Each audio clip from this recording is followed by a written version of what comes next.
Ma'am, good day classmates. This is the report of Group 4 entitled Indeterminate Sentence Law.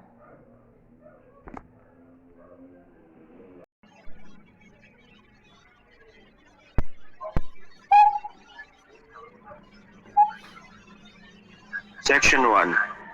Hereafter imposing a prison sentence for offense punished by the revised penal code, or cuts amendments, the court shall sentence accused on an indeterminate sentence, the maximum term of which is review of the attending circumstances, should be properly imposed under the rules of the said code, and the minimum shall be within the range of the penalty next lowered to prescribe the code for the offense if the offense of the punished by any other law. The court shall sentence the accused to indeterminate sentence, the maximum term of which shall not exceed the maximum fixed by the said law, and the minimum shall not less than the minimum term prescribed by the same as amended by Act number 4225. So dito sa section 1, sa paglaon sa pagpapato ng isang sentensya sa bilangguan para sa isang pagkakasala o isang krimeng ginawa na pinarusahan under ng revised penal code o mga sinusunog neto. Sa paparusahan ng korte ang akusado sa isang hindi matukoy na parusa na pinakamataas na term kung saan maaring na maayos na ipataw sa ilalim ng patakarang nasabing code. At ang minimum na dapat ay nasa loob ng saklaw ng parusa ay susunod na mas mababa sa nireseta ng code para sa pagkakasala. At kung ang pagkakasala ay pinarusahan ng anumang iba pang batas, dapat husgahan ng korte ang inakusahan sa isang hindi matukoy na parusa. Ang maximum na term na ito kung saan hindi lalagpas sa naayos na nagsabing batas.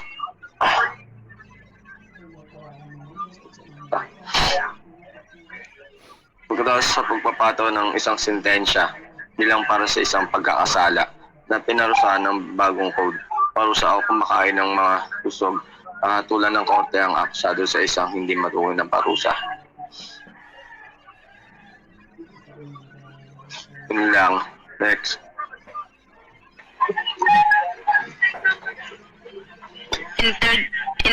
Indeterminate Sentence Law, Section 2.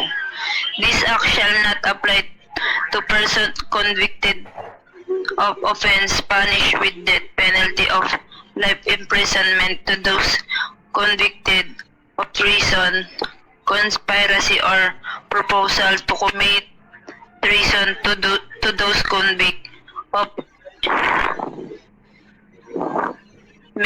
misprision of treason, rebellion, and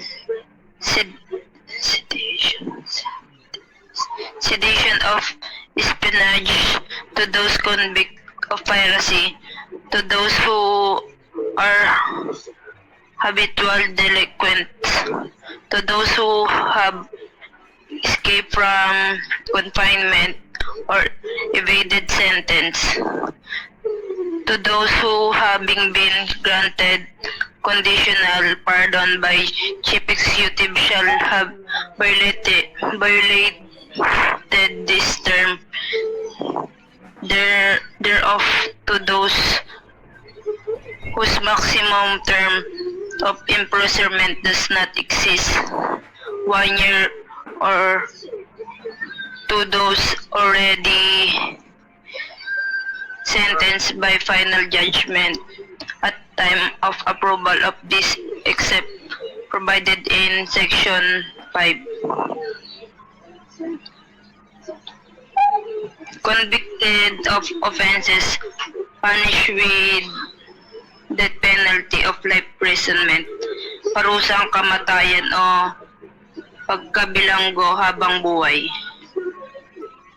To those convicted of treason, conspiracy, of proposal to commit treason, to those convicted or imprisoned of treason, rebellion, sedation of espionage to those convicted of piracy, manatulan at pagtataksil sa sasabuatan, panukulang gumawa ng pagtataksil, natulan sa maling pagkakakulong at pagtataksil, paghimagsik, sedasyon o paniniktik at matulan ng pandarambong to those who are habitual delinquent. Pero ang mga recidivists ay entitled sa indeterminate sentence. Ang recidivist is one who had attempt of his trial for one crime shall have been previous convicted final judgment of another crime embraced in the same title at revised penal code. To those who shall have escaped from confinement or evaded sentence. Mga bilanggo na tumakas sa kulungan pero kung case ng minor at tumakas siya ay confinement, siya ay entitled pa rin sa benefits ng indeterminate sentence kasi ang confinement ay iba pa rin sa imprisonment. Those that having been granted conditional pardon by chief executive shall have violated the term thereof. Yung mga nakapagkalooban ng conditional pardon pero habang nag-serve sila ng pardon ay may nalabag silang kondisyon na nakapaloob sa pardon.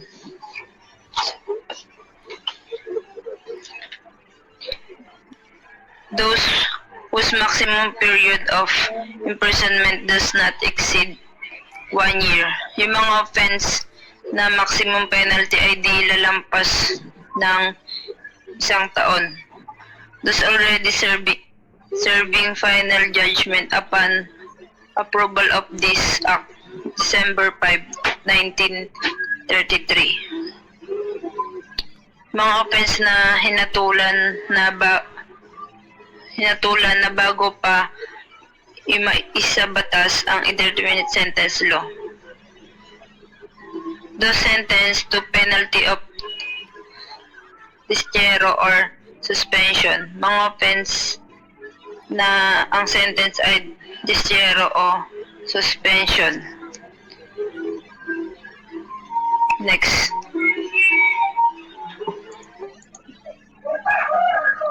Here we go, Section 3 of this law.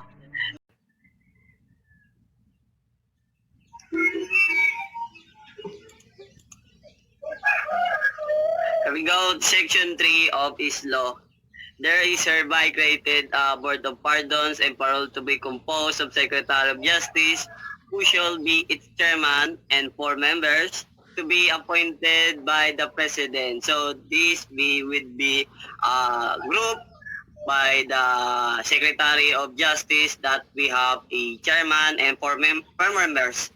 Then this with consent, will be the appointed by the President and with the consent of the Commission on Appointments.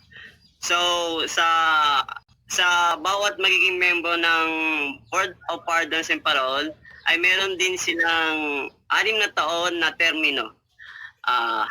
Ang mga member na to ay dapat isa doon ay one of the board should be trained sociologist. So kailangan isa doon ng membro ay nakapag-aral ng sociologist. Yung sociologist ay dapat biyasa o eksperto sa it's about societies and other groups and interesting to the issue life, gender rules, and crime obviously, and the other family ways to interact. So those one and the one in and have there we go one clergyman or indicator, pwedeng teacher. What talk about is clergyman, and I think this is the clergy means you have a study about the religious services. So it means kapag tinawag kang clergyman, kailangan isa kang a male member of clergy and spiritual leader of the Christian church. So the other one, maybe it's psychiatrist, unless you have to expertise about the medical treatment or the mental illness. Then other members should be person qualified for pamit mo siya. Okay? Then the other member should be person qualified by such work by training and experience. So, kailangan qualified ka at may work experience ka sa law. Next slide.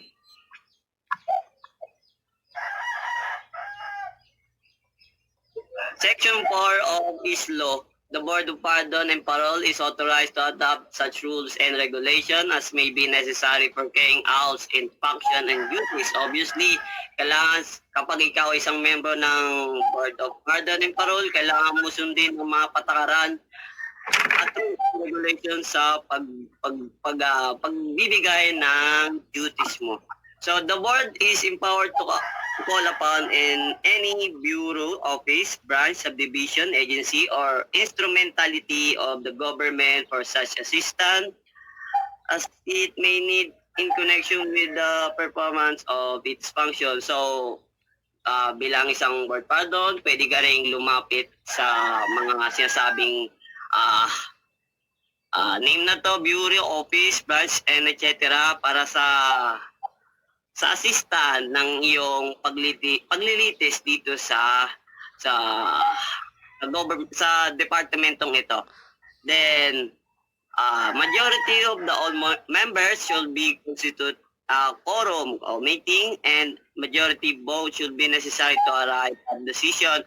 So magkakaroon sila ng meeting lahat ng members, at pagdidesisyonan nila ang dapat pagdesisyonan. Any dissent from the majority opinion should be reduced to writing field and filed the records of proceedings. So any dissent is mean disagreement from the majority opinion. Lahat ng mga disagreement na napag-usapan ay hindi na isasama sa sulat at hindi. Then each member of the board, including the chairman and the executive officer, should be entitled to receive a compensation 50 pesos. So every each of member, especially to the chairman and the executive officer, kailangan bayaran ng 50 pesos as a compensation. Actually attended by him, notwithstanding the provision of Section 259 of the Revised Administrative Code. And in addition, there are reimbursement. So reimbursement is parang pamalit. Pangbayad of actual and necessary traveling expenses. Obviously, kailangan yung bayad din ng pagbabiyahe para kunin yung isang chairman para umattend ng meeting. Incurred in the performance of duties provided, however, that the board meetings will not more than 3 times a week. So kailangan hindi ito nalagpas ng 3 meetings sa isang linggo. So, yun nga, next slide na tayo.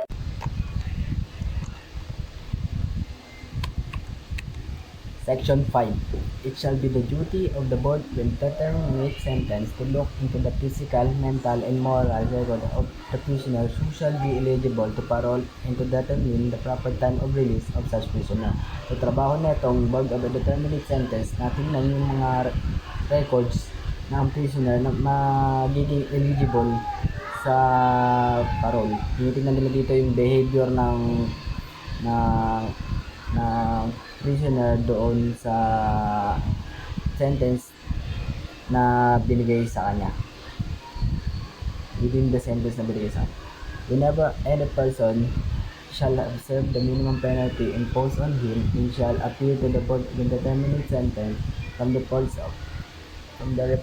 of the prisoner's work and conduct which will be received in accordance with the rules and regulations prescribed, and from the study and investigation by the board itself.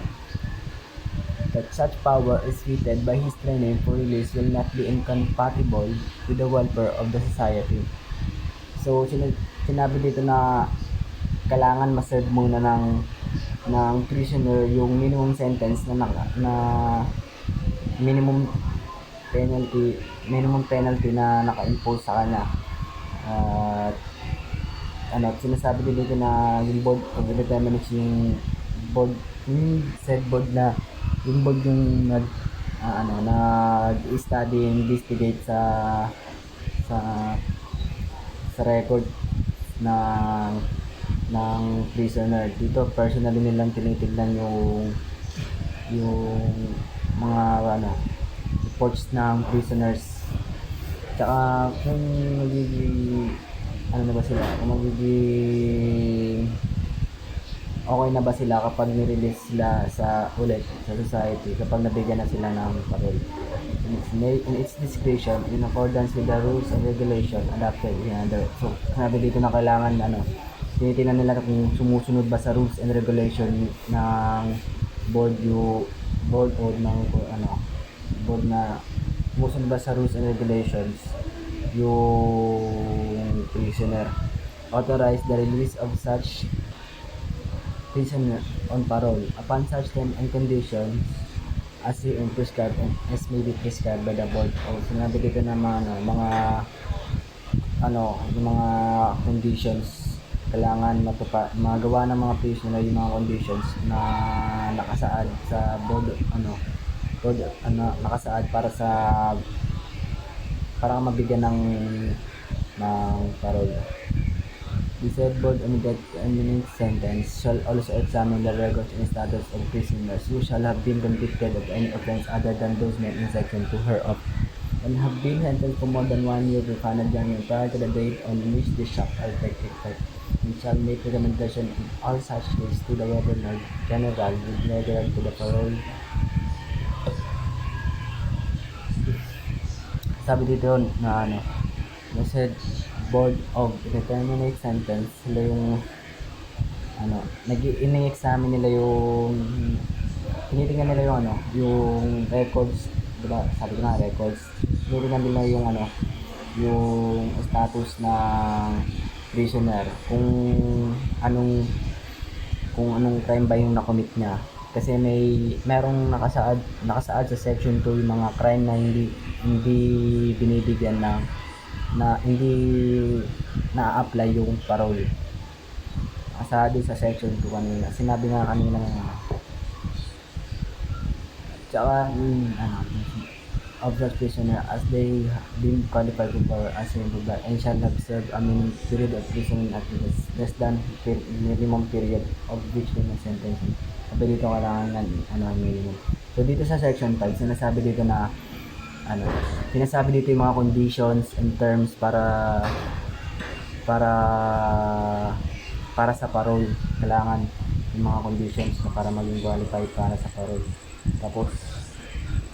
Tapos yung board of determinate sentence naman, sila naman yung nag-o-observe, nag-study, nag-co-compile ng mga data and information regarding sa behavior, sa mga infos ng prisoner, kung ano yung ginagawa nila. Next, section 6. Every prisoner released from confinement and parole by virtue of this act shall at such times in such manner as may be required by the condition of his parole as may be designated by the said board of such purpose, report personally to such governors or other parole officers here appointed by the board of indeterminate sentence for a period of surveillance equivalent to the remaining portion of maximum sentence imposed upon him. So, di ba sinabi dito na yung minimum sentence na kanina, yung minimum sentence ng ng prisoner. Pag nabigyan siya ng parole, so bali yung pinaka-maximum, hanggang sa nung nabigyan siya ng parole, tapos nakalaya na siya. Hanggang sa yung gaps ng ng umpisa ng paglalaya niya hanggang sa pinaka-maximum, doon siya may gagawin na observation para sa kanya. At mag-a-appoint ang Board of the Intermediate Sentence ng isang government official para mag-report yung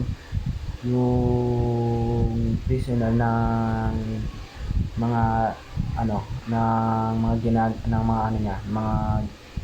ginagawa niya, mag-a-update sa kanya sa government official na appointed ng Board of the Intermediate Sentence ng board. The official so designated shall keep such records and make such reports and perform such other duties hereunder as may be required by the said board. O sabi na dito na yung mga official na na-appoint para sa mga prisoner na matitingin sa mga ginagawa nila, mag-o-observe sa mga ginagawa nila. Kailangan din gumawa ng reports para kasi para ibigay din sa Board of Indeterminate Sentence. The limits of residence of such parole prisoner during his parole may be fixed and from time to time changed by the said board in its discretion. If during the period of surveillance such parole shall show himself to be law-abiding citizen not to violate the board indemnification during the period of surveillance. Sinabi dito kanina yung period ng surveillance is hanggang sa portion ng maximum sentence na naka-impose dun sa isang prisoner. So bali dapat within the portion na yon kailangan sinusubaybayan sila, tinitingnan sila ng appointed person ng Board of Education kung kailangan na makita nila na isa na siya law-abiding citizen at hindi na siya nag-violate ng laws. Pagkas nun, mabibigyan siya ng final certificate para sa tuluyang pag-alaya niya at sa pag-discharge sa kanya. Section 7. The board shall deal with the court which passed judgment on the case, and with the chief of constabulary, a certified copy of each order of conditional or final release and discharge issue in accordance with the provision of the next preceding two section. Ipagbibigay ng certified na kopya na nalalaglaan ng korte at ang isang chief ng Philippine National Police. Section 8.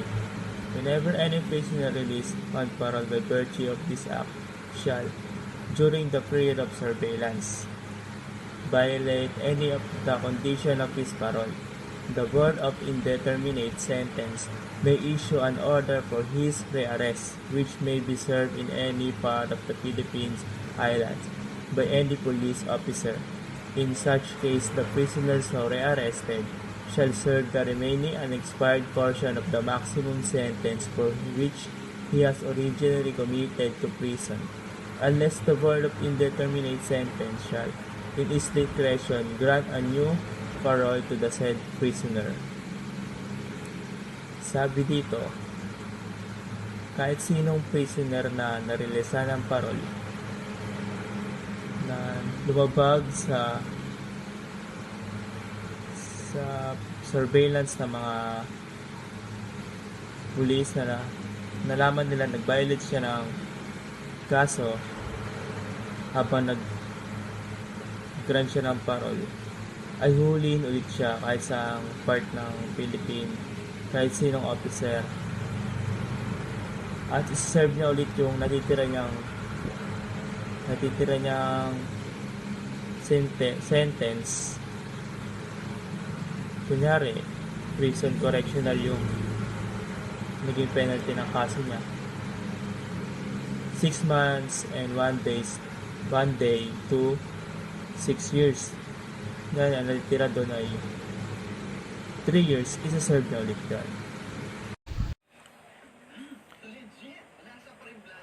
Section 9. Nothing in this act shall be construed to infer or interfere with the powers of the Governor General as set forth in Section 464 of the Revised Administrative Code or the Act of Congress approved August 29, 1916, entitled Act to Declare the Purpose of People of the United States as to the future political status of the people of the Philippine Island and to provide a more autonomous government for those islands. Dito sa Section 9 na sinasabi na wala sa act na ito ang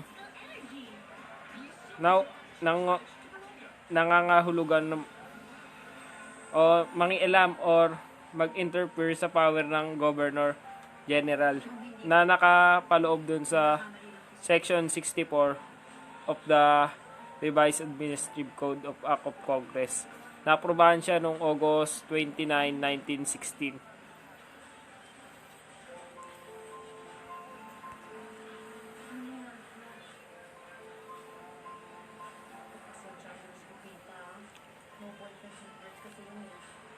At Section 10, whenever any prisoner shall be released on parole hereunder, he shall be entitled to receive the benefits provided in Section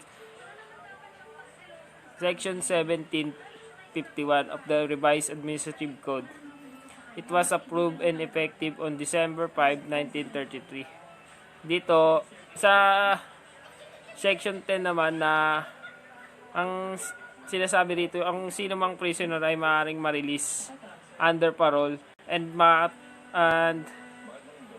makatanggap siya ng benefits na naka-provide dun sa Section 1751 of the Revised Administrative Code.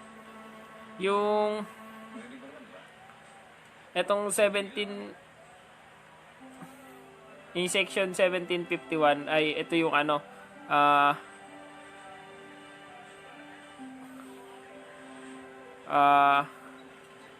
yung parang allowance nila dun sa loob na nagkakalaga na hindi dapat mas mababa sa 15, 30 o 50 pesos na buwan ng allowance.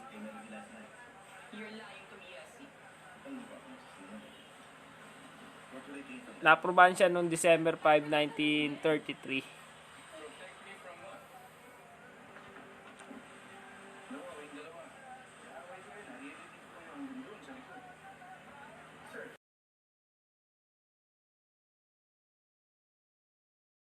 Determinate sentence created by virtue of an Act number 4103 as amended by Act number 4225 and Republic Act number 4203 June 19, 1965 is a sentence with minimum term and maximum term which the court is mandated to impose for the benefit of a guilty person who is not qualified. It applies to both violation to the revised penal code and special law. It is an act to provide for an indeterminate sentence and parole for all person convicted of certain crime by the Court of the Philippine Island, to create a board of indeterminate sentence and to provide funds therefore and for other purposes. Indeterminate sentence and parole were introduced in our penal and correctional system on December 5, 1933. So, itong indeterminate sentence is created siya virtue of Act number 4103 amended by Act number 4225 and Republic Act number 4203 noong June 19, 1965. Itong indeterminate sentence law is yung penalty niya is not specific o pwede pang mabago. Yun nga, minimum term or maximum term sa mga sa mga guilty person who is not qualified or dun sa mga accused person na yung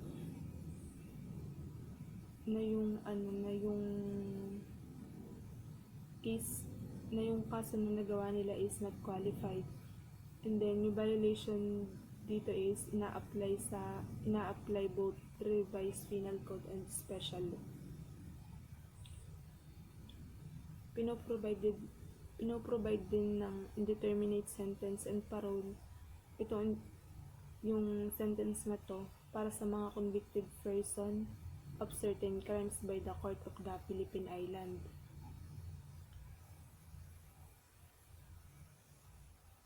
And then itong indeterminate sentence and parole din is inintroduce siya in our penal and correctional system.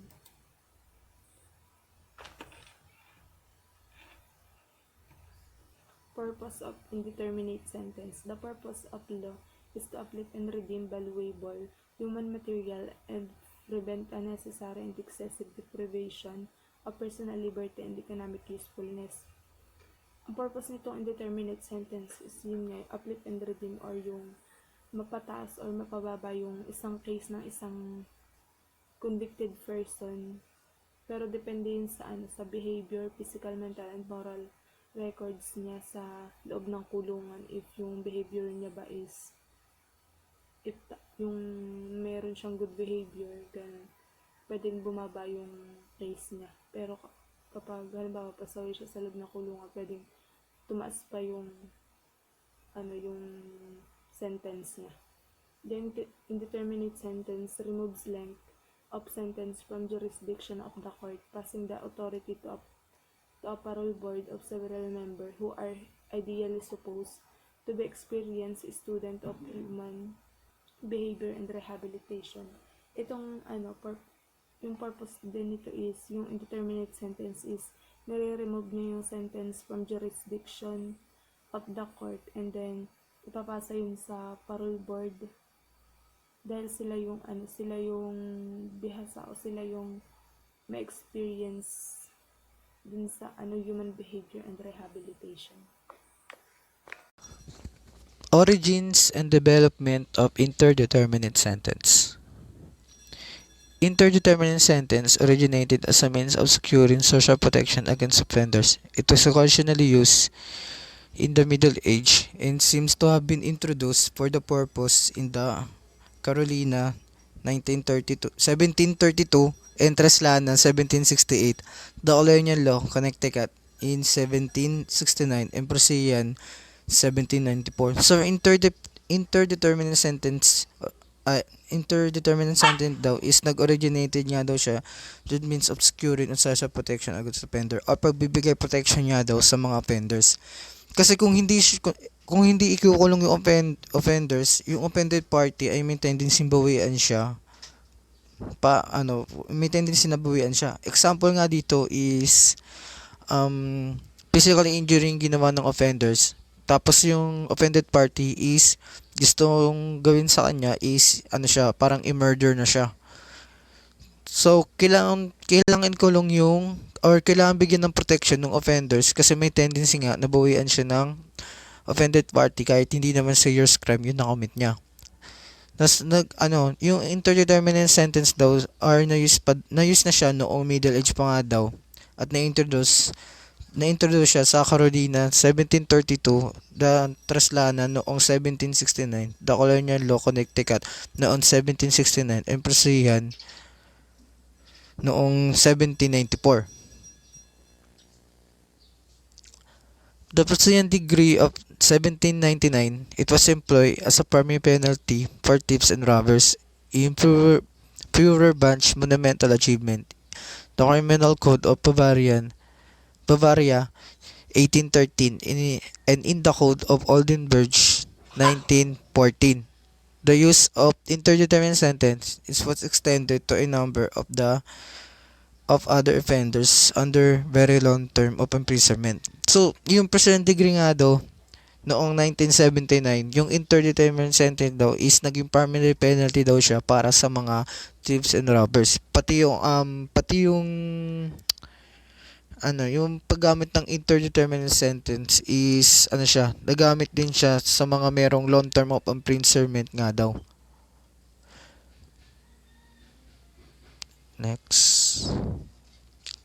In recent decades, the indeterminate sentence was reappeared in criminal law of continental countries and elsewhere. It was adopted by Norway in 1902, by New South Wales in 1904, by New Zealand in 1905, and in England in 1908, Spain and Sweden in 1928, Yugoslavia in 1929, and Denmark in 1930. Added similar preventive detention law Austria in 1928 and Denmark in 1930. Also extended the indeterminate sentence in juvenile or adolescent delinquent for corrective purpose.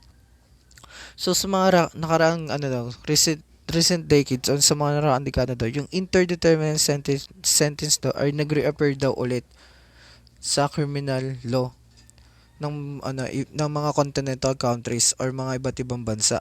Tapos na-adopt nga siya ng mga country na Norway noong 1902, by New South Wales in 1904, by New Zealand in 1905, and in England in 1908, Spain and Sweden noong 1928, Yugoslavia noong 1929, and Denmark noong 1930. Added similar preventive detention law Austria in 1928 and Denmark in 1930. So, ito nga doon yung mga bansang nag-adapt sa indeterminate sentence. Tapos, yung indeterminate sentence daw is nag-extended pa nga daw siya sa sa mga juvenile and adolescent delinquents for corrective purpose. So, yung indeterminate sentence nga siya, nagamit siya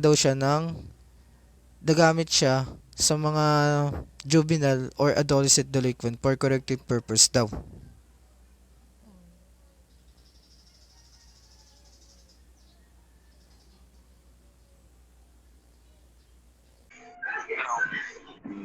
Parole in the Philippines.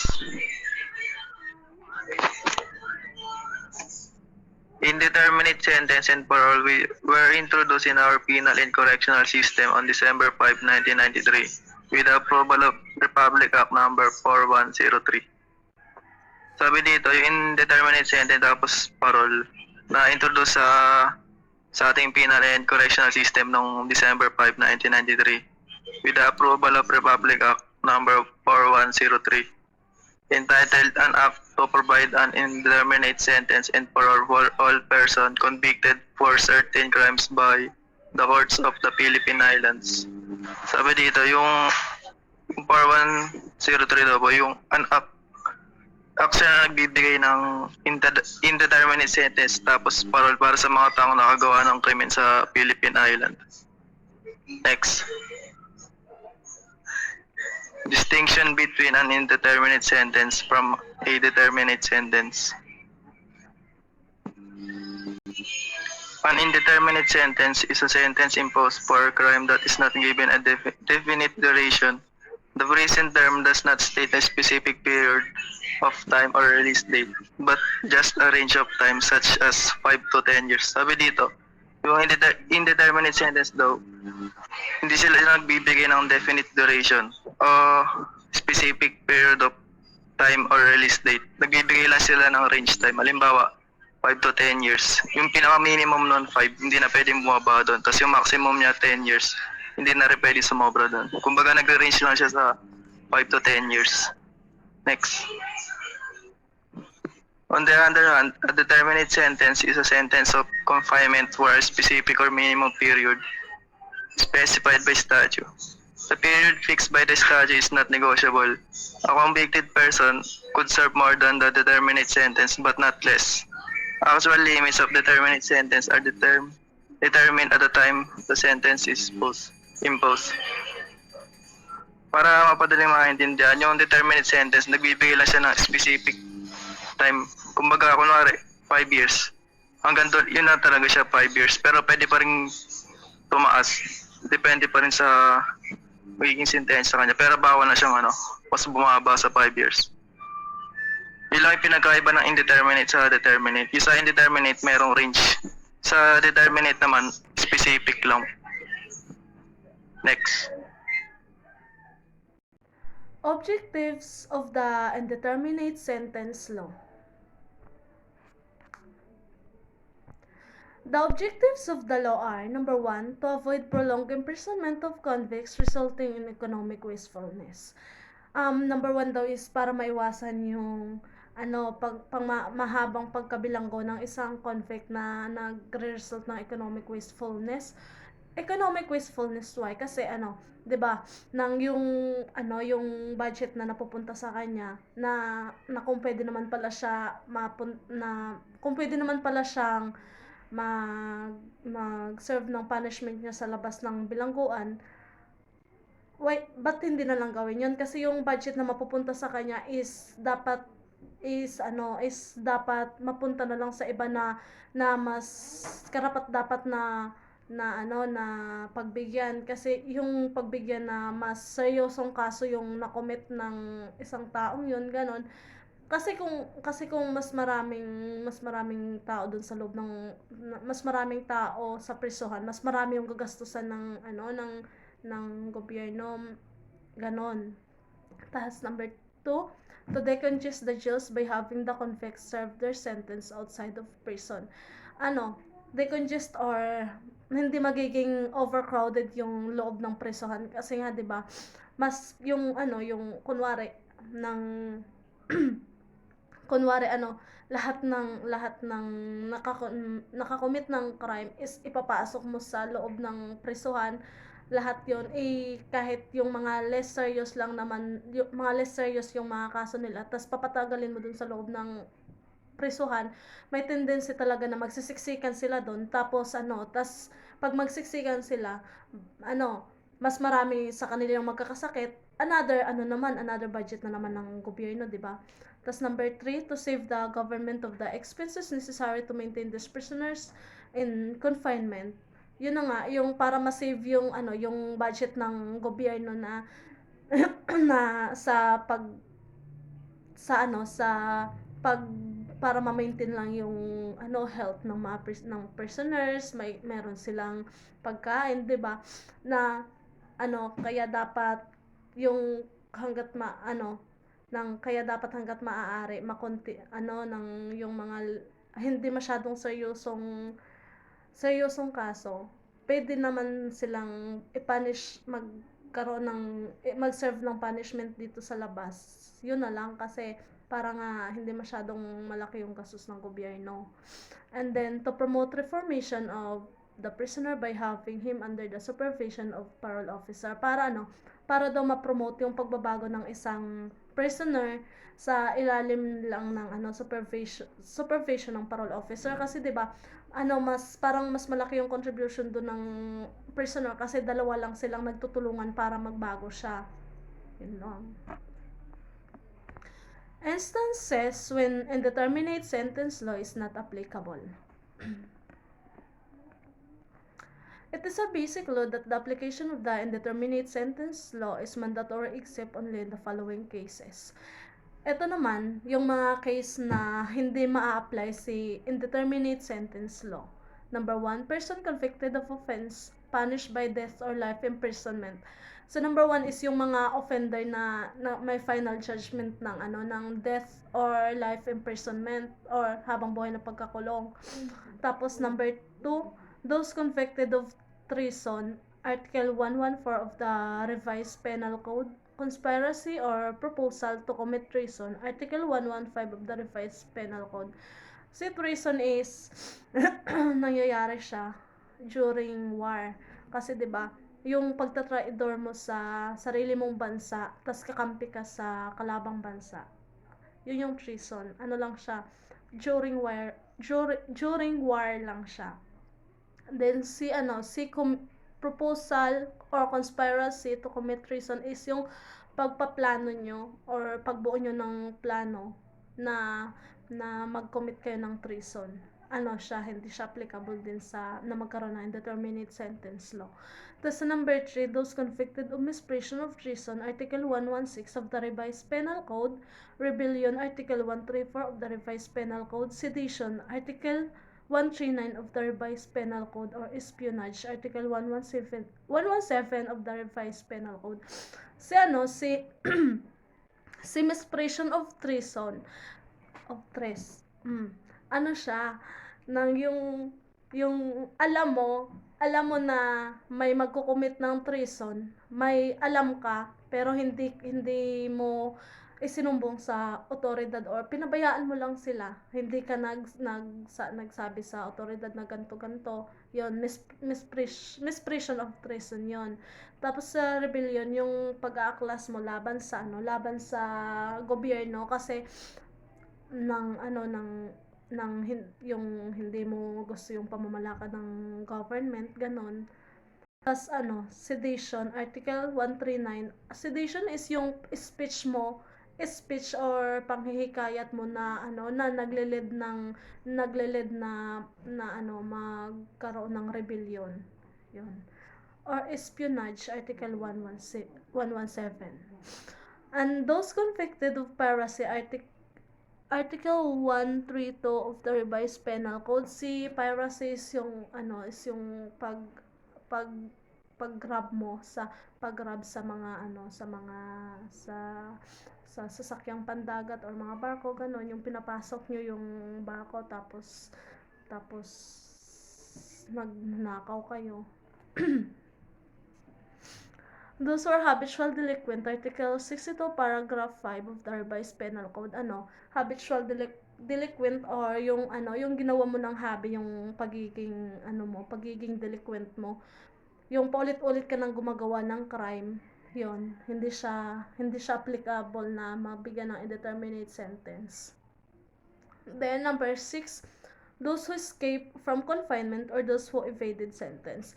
Yung mga tumakas sa kulungan, tas yung tinakasan nila yung sentensya nila, yun, hindi rin applicable sa indeterminate sentence. Those who violated the terms of conditional pardon granted to them by the chief executive, yung mga yung nag-violate ng condition sa conditional pardon na binigay sa kanila ng chief executive, hindi rin applicable sa indeterminate sentence. Those whose maximum period of imprisonment does not exceed 1 year, yung mga yung mga final judgment is hindi tumaas sa 1 taon. For example, yung arresto minor, ang ang final judgment mo lang, hindi siya applicable sa indeterminate sentence. And then those who are already serving final judgment upon the approval of the indeterminate sentence law, December 5, 1933. Yung mga nakapag-serve na ng sentence nila bago pa maaprubahan yung indeterminate sentence law, hindi na sila applicable doon. Kasi 'di ba na na-serve na nila yung final judgment nila bago pa maaprubahan yung indeterminate sentence law. Tapos those sentenced to discharge or suspension, yung mga nasentensyahan ng discharge or suspension. Yun yung 1 to 10 na yan, sila yung hindi applicable na mabigyan ng indeterminate sentence. Yun lang.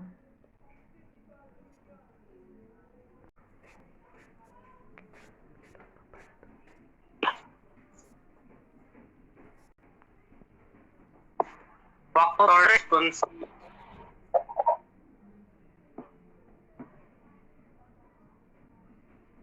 Game na. Factors considered in granting parole to an offender with an indeterminate sentence. Next. Number 1.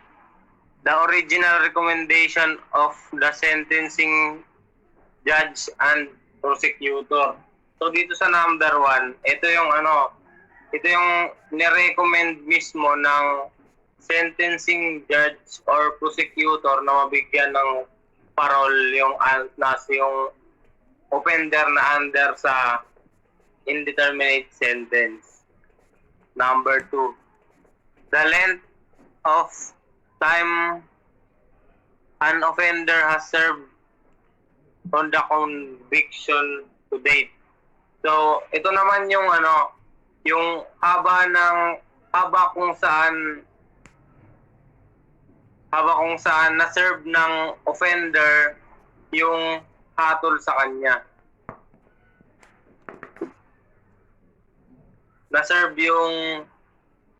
yung sentence ng offender hanggang sa kasalukuyan yung hatol sa kanya. So number 3 naman, any aggravating or mitigating factor circumstances relative to the crime of conviction. So dito, ito is yung yung mga crime na na-commit na mayroong aggravating or aggravating or mitigating circumstances. Number 4 naman, ito yung the offender's entire criminal history. So, bago ka mabigyan ng parol under ng indeterminate sentence, parang iba-background check ka muna kung sa criminal history mo bago ka mabigyan ng parol. Number 5, all available information from the victim or the victim's family or to include comment on the impact of the crime, concerns about the offender's potential release, and request for condition if the offender is released. So dito sa number 5, dito naman yung lahat ng magagamit na impormasyon mula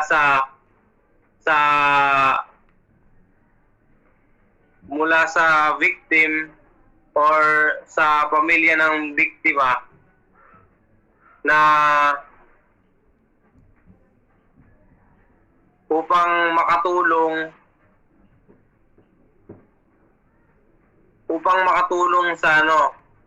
sa magiging kondisyon sa pagbibigay ng parol sa offender.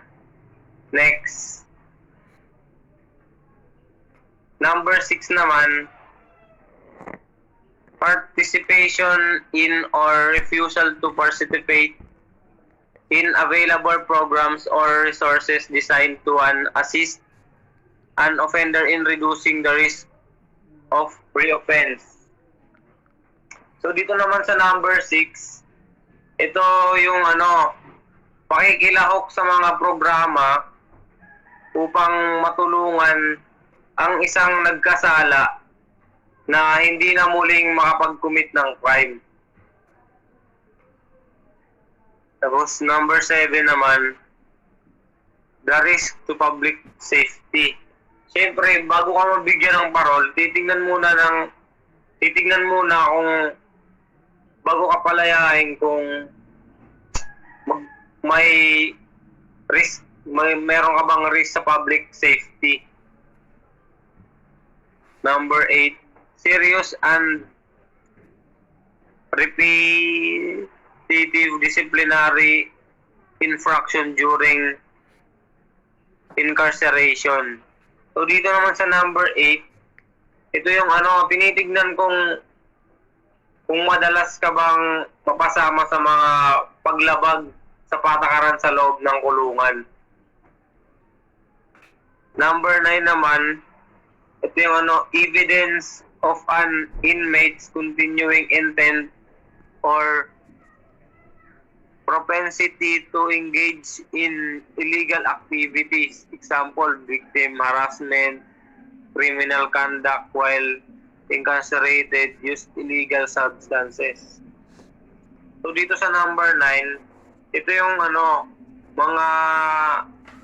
katibayan na nagpapatuloy pa sa paggawa ng masama even if nasa loob ka na ng kulungan. Kagaya ng pakikipag-participate sa mga gang sa loob, yung mga ganon. So number 10, ito yung statement or declaration by the offender that he or she intends to reoffend or does not intend to comply with condition of parole. So dito naman sa number 10, ito yung mga pahayag or statement na ng nagkasala na sinubukan niya ulit gumawa ng crime or sinubukan niyang hindi makipag-cooperate sa pag-comply sa condition ng parol. So number 11 naman, ito yung evidence that an inmate presents a substantial danger to community if released. So dito naman tinitignan kung is yung katibayan ng isang nagkasala ay nagpapakita ng peligro pag ito ay nakalaya or nakalabas sa loob ng kulungan.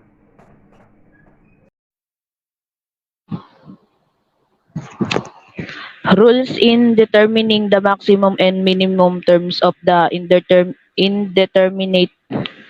Number 1. If the crime is violated of the revised penal code, maximum term arrive by taking into account the attendant circumstances according to Article 64 of the revised penal code. Yung the circumstances of the Article 64 of the revised penal code are when there are neither aggravating nor mitigating circumstances, they shall impose the penalty prescribed by the law in its medium period. The second is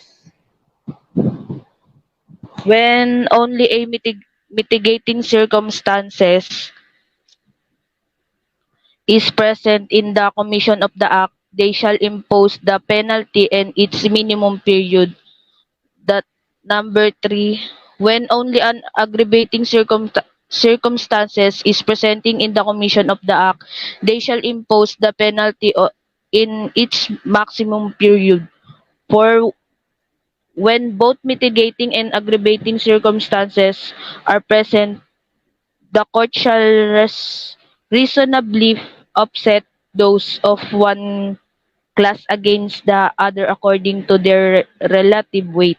Number 5, when they are two or more mitigating circumstances and no aggravating circumstances are present, the court shall impose the penalty next lower to that prescribed by law in the period that it may deem applicable according to the number and nature of such circumstances. Number 6, whenever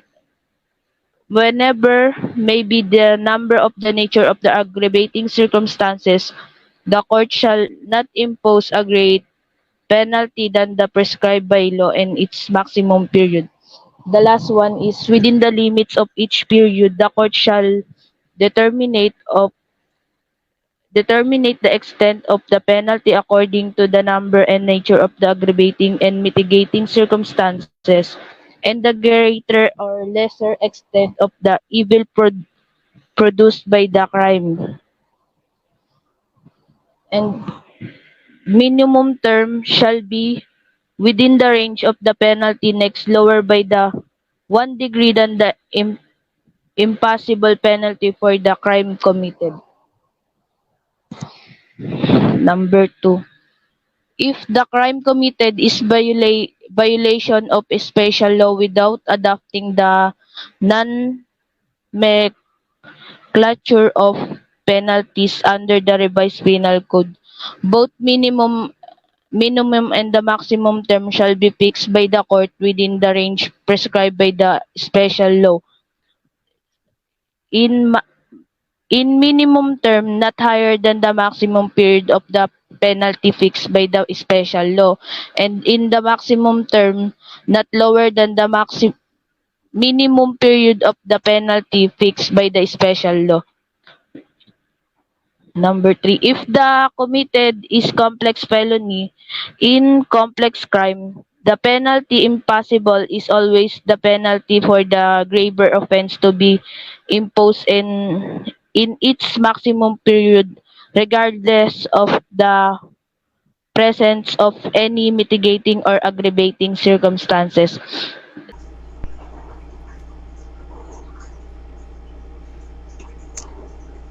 Application application of indetermination sentence law in complex crime where there are mitigating circumstances. Next. They are two rule to take note of. Number one, the Gairama rule. The rule provides that the basis for going down 1 by 1 degree is the penalty if the penalty is the rule provides that the if the penalty is prison mayor, maximum 1 degree lower is prison mayor medium. Hence, by on indeterminate sentence law, the duration is prison mayor maximum to medium.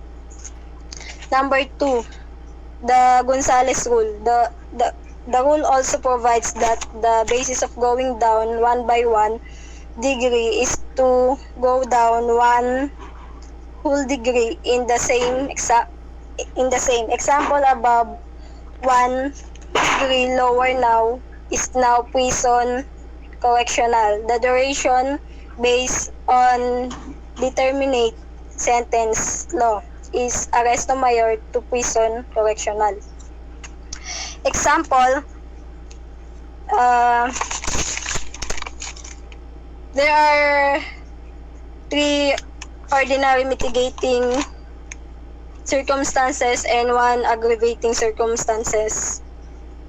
1 aggravating circumstance canceling and then each other out, you still have 2 ordinary mitigating circumstances left. Now, even if there are 2 ordinary mitigating circumstances left, the court cannot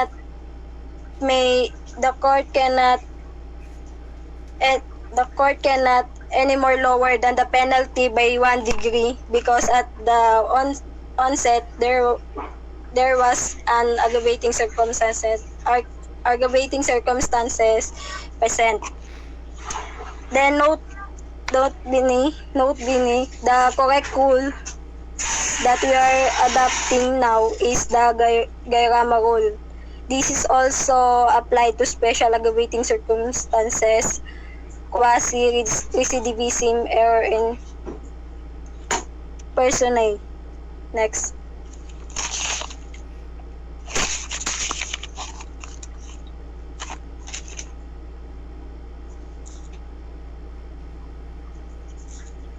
Four stages on how to fix the indeterminate sentence. 1.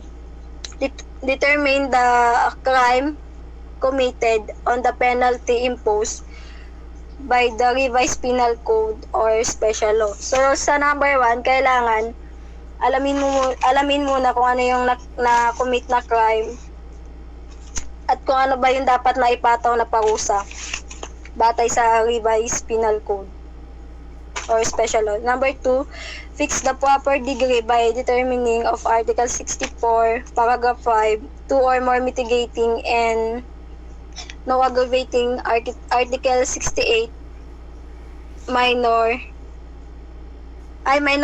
and Article 69 incomplete self-defense under the revised penal code are present. Load the penalty by the degree or degrees. Number 3, fix the minimum penalty by the lowering the penalty by 1 degree from penalty by 1 degree from the penalty impossible or from the proper degree. If step number 2 is applicable, this is the basis of the minimum without reference to any particular period. Sa number 4, the maximum period by going 1 degree higher from the minimum and look for remaining mitigating or aggravating circumstance, if any, apply the rule of offsetting in Article 64 of the Revised Penal Code, Parades and Ortega Literature Fusion Criminal Law Revision 2008. So dyan naman, example dyan is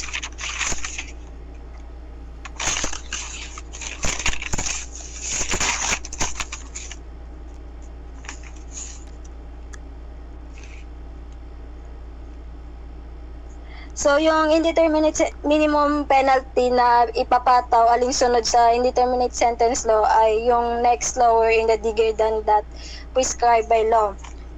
So, ano nga ba yung degrees of penalties natin? So, halimbawa, reclusion temporal, next lower degree nun ay prison mayor. So, doon, kukunin yung minimum ng penalty, yung maximum niya, yun na din yung dapat na maximum din ng indeterminate sentence na mo. Yun lang. Of the rules and provision of law as basis for the fixing of indeterminate sentence. Next. Article 64 of the RPC rules for the application of penalty which contain 3 periods. Number 1, no aggravating and no mitigating medium period. Ibig sabihin, walang nagpapalala at walang nagpapagaan sa medium period. Tapos number 2, only mitigating minimum period. Ibig sabihin, natatangi na yung mitigating sa minimum period. Tapos number 3, only aggravating maximum period. Number 4, where there are aggravating and mitigating, the court shall be offset those one class against the other according to the relative weight. Ibig sabihin dito sa number 4, kung saan mayroong nagpapaluba at nagpapagaan ng korte, ay mapapalitan ng mga isang klase laban sa iba ayon sa kanilang timbang na makatotohanan.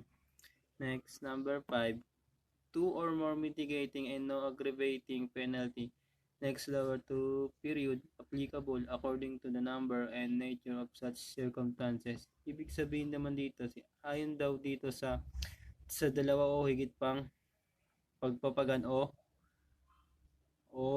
nagpapalala penalty, sumusunod na mas mababa sa panahon na naangkop alinsunod sa bilang ng at likas na katangian ng mga naturang kalagayan. Number 6, no penalty greater than the maximum period of the penalty prescribed by law shall be imposed no matter how many aggravating circumstances are present. Ibig sabihin dito, yung yung penalty, walang parusa na mas malaki or kaysa sa maximum na period o parusa na nireseta ng batas, hindi dapat ipadaw kahit gaano karaming nagpapaluba ng mga kurso o naroroon. Number 7, the court shall determine the extent of the according penalty within the limits of each period according to the number and nature of the aggravating and mitigating circumstances and the greater or lesser extent of evil produced by the crime. Sinasabi daw dito, yung ang korte daw ay tumutukoy ito sa lawak o parusa sa loob ng malitasyon ng bawat manahon. Ayon daw sa sa bilang at likas na nagpapalala at nagpapagaan ng mga kalagayan at mas malaki o maliit man na lawak na kasamaan ng krimen.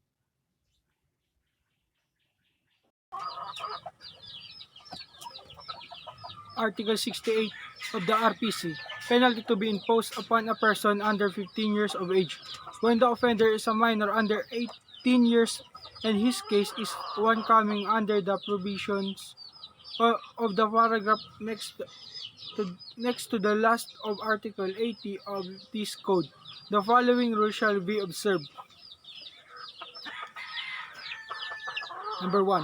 Upon a person under 15 but over 9 years of age who is not exempted from liability by reason of the court having declared that he acted with discernment, a discretionary penalty shall be imposed, but always lower by 2 degrees at least than that prescribed by law for the crime which is committed. Upon person over 15 and under 18 years of age, the penalty next lower than the prescribed by law shall be imposed, but always in a proper period. Ayon dito sa number 1, kapag 15 years old, under 15 years old, at pababa over 9 years of age, ito yung mga hindi pa nila alam na ginagawa. Ibig sabihin parang wala pa sa puso ko nila, hindi nila alam kung bakit nila yun nagawa, or nagawa lang nila yun dahil sa sila'y bata pa at wala pa silang alam sa mga bagay na ito. Number 2, ito yung first over 15 of under 18 years of age. Ibig sabihin dito, pataas 15 years old, under siya ng 18 years old of age. Tapos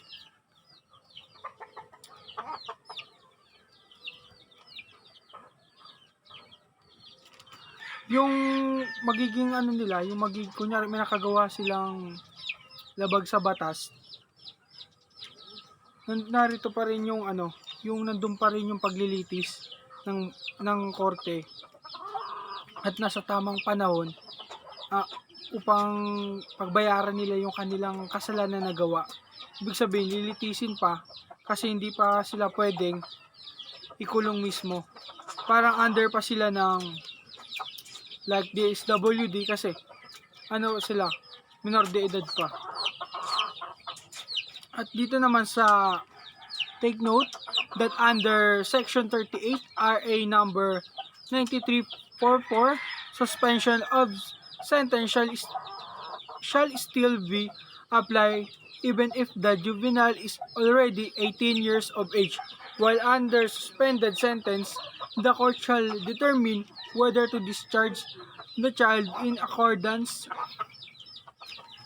with RA 9344 to order execution of sentence or to extend the suspended sentence for a certain specified period of until the child reaches the maximum age of 21 years of age. Ayon dito sa ilalim ng Section 38 RA number 9344, ang mga natigil na sentensya ay dapat pa ring mailapit kahit na ang kabataan ay nasa 18 taong gulang habang nasa ilalim ng nahintong parusa. Ibig sabihin, ipagpapatuloy pa rin yung paglilitis hanggat hindi pa siya nakakapunta ng 21 years old. Doon mahusgahan, doon yung masisentensyahan or doon malalaman kung nagkasala ba talaga o totoong may kinalaman siya sa naturang krimen na kanyang nagawa.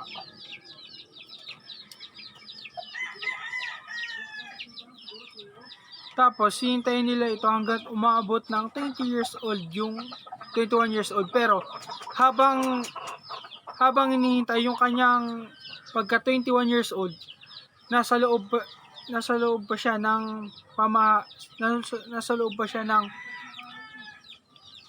pangangalaga ng like DSWD kasi linilitis pa yung kanyang kaso. Ibig sabihin, pinag-aaralan pa. At ang korte, kung umabot man sa 21 years old na yung bata, ang korte na ang gagawa ng hakbang or magpapataw ng parusa. Depende sa nagawa. Yung judge na yung magde-decide kung papatawan ba siya ng parusa or ano pa yung kanyang mga mga nagawa.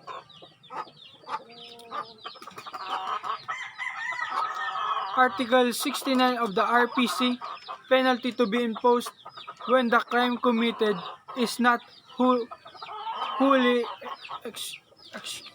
excusable. A penalty lower by 1 or 2 degree than that prescribed by law shall be imposed if the deed is not wholly excusable by reason of the lack of some of the condition required to justify the same or attempt from criminal liability in the several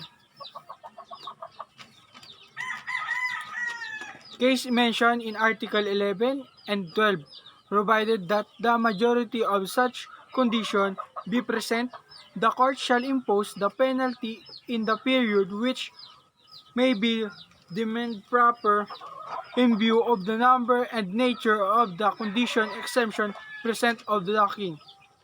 Ayon dito sa napapaloob dito sa RA ay sa Article 69, nandito yung privilege mitigating circumstance. Nandito yung sa penalty of imposed when criminal committed is wholly excusable. Kapag ito sa Article 69, ibig sabihin kapag napapaloob dito yung self-defense and lawful aggression. Ibig sabihin, pag nandun yung dalawang degree, nandun yung dalawang requisites are present, like unlawful aggression and reasonable necessity or the means of employed to prevent or receive. Kapag yan ay mayroon ka, ay magiging privilege mitigating circumstances. Kunya, example, homicide. Reclusion ang ipapataw dito, reclusion temporal. Imposed by penalty reclusion temporal. Tapos bababaan siya ng, kung may dalawa siyang requisite, kung may dalawa siya nandun, na katunayan na self-defense o unlawful aggression yung pagka gawa ng kanyang krimen, ay mababawasan ng isa o dalawang degree. Kunyari, prison mayor. Kunyari, nasa reclusion temporal. Tapos, bababaan siya ng prison mayor. 1 degree. Or bahala ang judge kung ilang degree ang ibabawas. Kunyari, prison correctional. Nagbawas siya ng 2 degrees. Ayon naman dito sa Article 11 and 12, sa Article 11, napapaloob dito yung self-defense, unlawful aggression law. Dito naman self-defense, may nandun naman unlawful aggression or lawful aggression or lawful.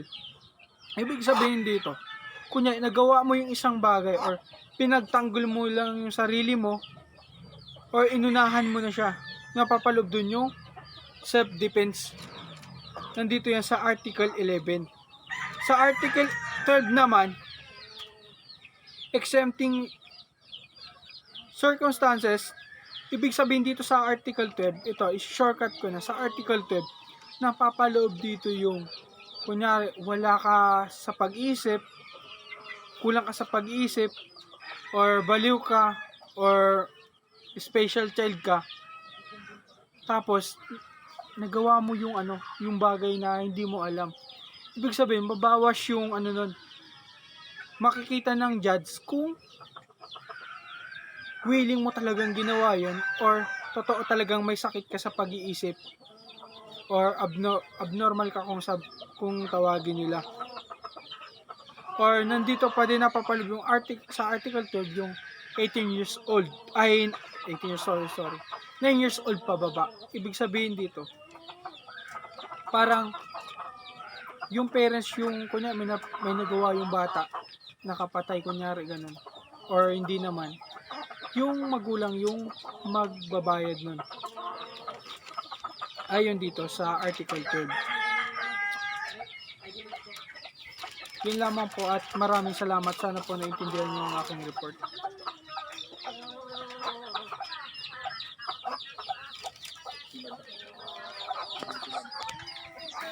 Okay na yan, bali?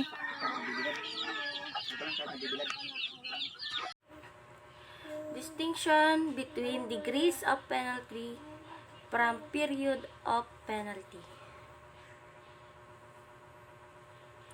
A degree is a one entire penalty, one whole penalty, or one unit of the penalties enumerated in the graduate scales provided in the Article 71 of the Revised Penal Code.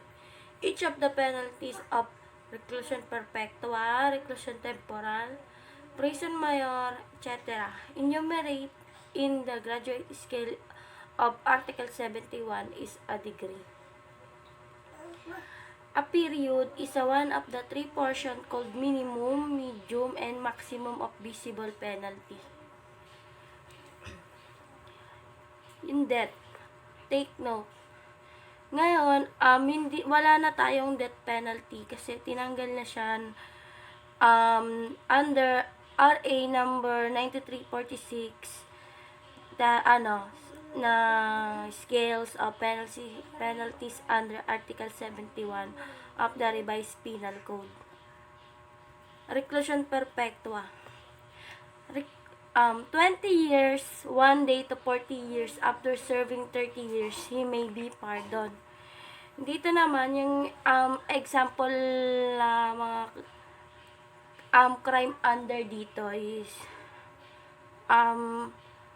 rape, when the rape is attempted or frustrated,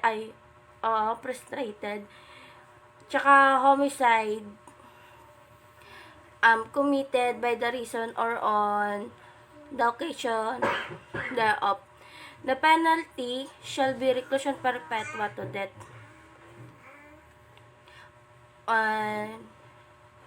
Dito naman sa reclusion perpetua, pag nakaserve yung sentence mo is 40 years, then nakaserve ka na ng 30 years, pwede ka nang mag-apply ng pardon. Reclusion temporal, 12 years and 1 day to 20 years. Dito naman, yung mga crime under naman dito is treason, piracy, general and mutiny on the high seas in the Philippines water, qualified piracy, qualified bribery, parricide, infanticide, kidnapping, and serious illegal detention.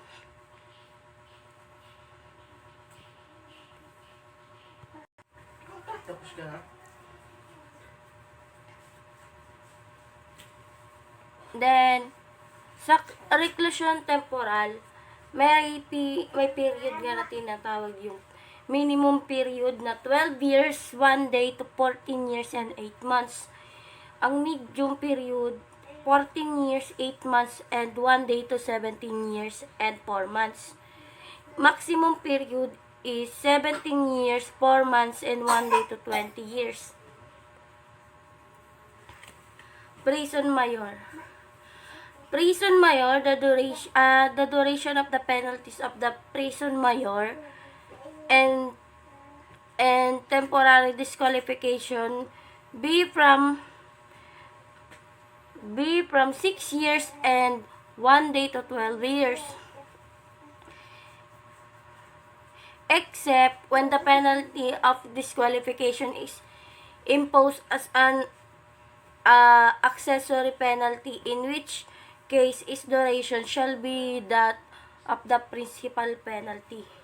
Yung principal penalty, ito yung pangunahing parusa na malinaw na ipinataw ng korte sa pagbibigay ng isang hatol o paghatol.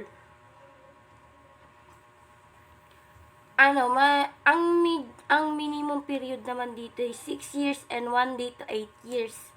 Medium period is 8 years and 1 day to 10 years. Maximum period 10 years and 1 day to 12 years. Prison Correctional and Justiciero.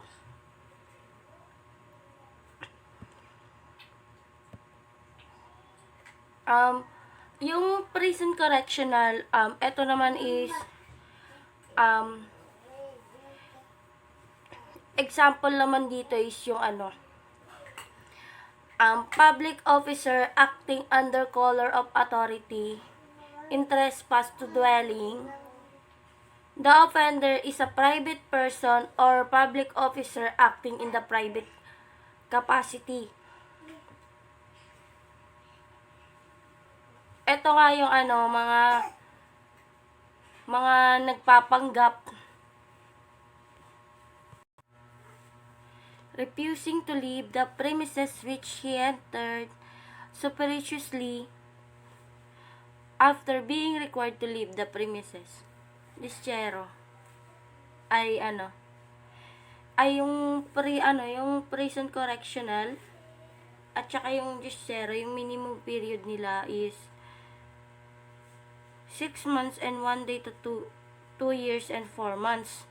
Medium period is 2 years to 4 months and 1 day to 4 years and 2 months. Maximum period 4 years, 4 years, 2 months, and 1 day to 6 years. Yung justiciero naman,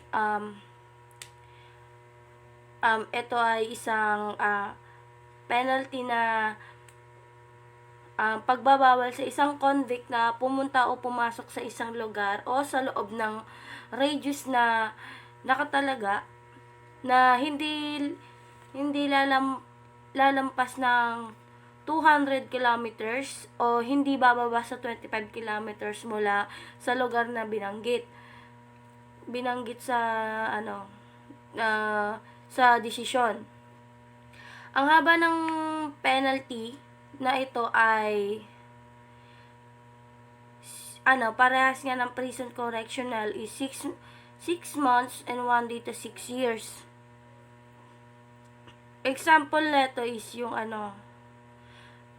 kapag ang maximum penalty ay justiciero, kagaya ng kabet sa kasong concubinage at nakakulong na ng 30 days ay dapat na siyang palayain.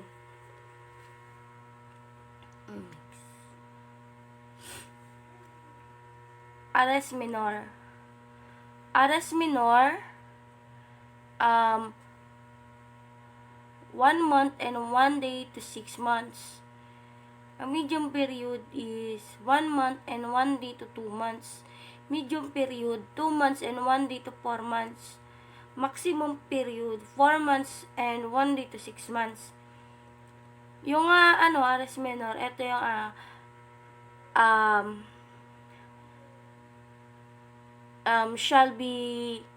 arrest minor shall be served in the municipal jail. Sa municipal jail, sineserve yung sentence nila, mga nasa arresto minor. Yung naman, public censure. Ito ay isang formal o pampublikong pagsaway sa mga naglabag o paglabag.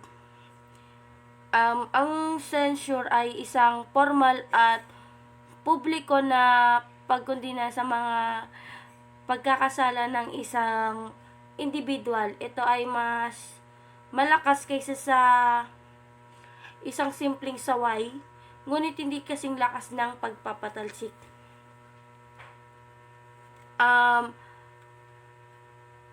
Tulad ng ng isang pasaway, ang isang censure ay hindi aalisin ang isang miyembro mula sa kanilang tanggapan, kaya't pinapanatili nila ang kanilang titulo o yung katayuan nila at kapangyarihan na bumoto. Yung fine